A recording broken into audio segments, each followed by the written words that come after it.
Alright guys, so in the last video, what we did is we made a very simple program to test the user's age. We allowed them to input some number, which was their age, and if it was 18 or greater, we just said you may enter the website. If not, then we said nothing to see here, simple stuff. But now what I want to do is, I want to say this. If they were allowed to enter the website, then let's just go ahead and give them a custom welcome message based on their gender. So of course, we need a variable for gender, name it gender, and we also need a place for them to input it. So we'll just copy this and we'll put something like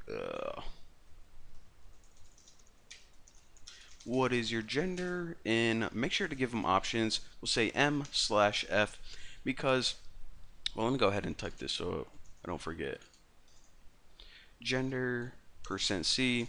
Now, the reason that you always want to give them options is because if you just ask the question, then some users might type in male, some users might type in dude, some users might just press F. You want to give them one option only on how they're supposed to format their answers. And also, another thing I want to point out, and you guys should probably do this all the time, is sometimes whenever you put this %D for scanf butted right up against a quotation mark, it sometimes can confuse your computer. Not a lot whenever the user's inputting numbers, but especially with characters and like words and stuff like that. So it's common practice, and I'll do it from now on, to add a space between the quotation mark and the percentage sign. Again, it depends on your compiler and all that stuff, but this is kind of behind the scenes stuff. It's always good programming practice to leave that space. Again, your program might work without it, but let's have it anyways. So what we're going to do is, let's go ahead and put our code right in here. So basically, we're going to be putting an if statement inside another if statement. So basically, we're telling our computer to test this thing first, and if it's true, test something else. And of course, we want to test their gender. So if gender is equals to, because we want to make sure it's exactly equal to, and we'll just do we'll say if they entered M first for male, so single quotes M. So right now it says you may enter this website with a space after it, and so let's just go ahead and print out, I don't know, what would you print out for a guy? Something like dude. So, well, let me go ahead and finish this code, and then it'll be easy to see what's going on. Now, if their gender equals F, they must be a girl, so what do we say to them? M'lady.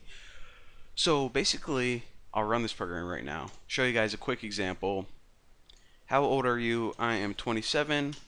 What is your gender? I am a male. Hit enter, and it says you may enter this website, dude. Pretty cool. Now let's go ahead and run that again, and we'll say okay, but what if I don't know, it's my sister. How old are you? 15. Hit enter. What is your gender? She is a female. And hit enter one more time. It says nothing to see here, and that other decision never gets made, because basically what's going to happen is it's going to say, okay, you're not above 18, so I'm going to hop right down here. I'm going to actually skip over all of this crap right here, and I don't even use that gender variable ever again. Now, I'll actually show you guys what I'm talking about right now. Say that we actually didn't use that space, and I know it works on, or it doesn't work on this compiler, and we try to run this program. How old are you? Okay, looking good. 27. Hit enter. Oh, what the heck? It didn't even, it just ran right past that scanf right here, and it didn't even give me another option. So this gender variable never even gets filled. It pretty much is a bug, and it skips over the program. So if you ever, want to make a program with a bug, then that's how you do that. Why would you want to do that? You would never want to do that. So just don't do that. I'm just showing you guys. Make sure you have your spaces in there from now on, and that's what we're going to be doing. So anyways, thank you guys for watching. Don't forget to subscribe, and I'll see you guys later.